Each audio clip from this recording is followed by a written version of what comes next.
Sotuvda haqiqiy nemis mashinasi.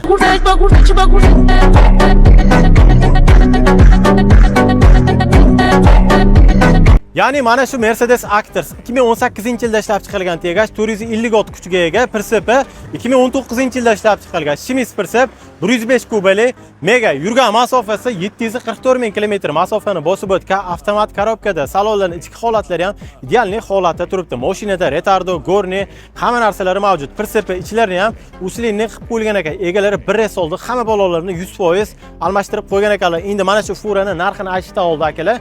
Shopir akalarimiz uchun sovg'amiz bor lori.uzdan. Mana shu videoni kommentariyasida aniqlaymiz. Kim kommentda ko'p like yig'adigan bo'lsa, mana shu sovg'ani egasi bo'ladi. Bitta sharti lori.uz Instagramdagi hamda Telegramdagi kanaliga obuna bo'lgan bo'lishi kerak. Endi bunaqa sovg'alarda hali ko'p akalar. Agar obuna bo'lmagan bo'lsangiz, obuna bo'lib qo'ying. Endi furan narxiga keladigan bo'lsak, narxini 60 ming AQSh dollar deb aytilyapti. Yana egalar o'zlari bilan yana ozgina kelishiladigan joylari ham bor. Manzil Namangan viloyati 3 tumanda turibdi. Bu videoga like bosib, mana shunaqa furani qidirib yurgan fura ishlanishlarga jo'natib qo'ysam esdan chiqmasa, hammaga rahmat.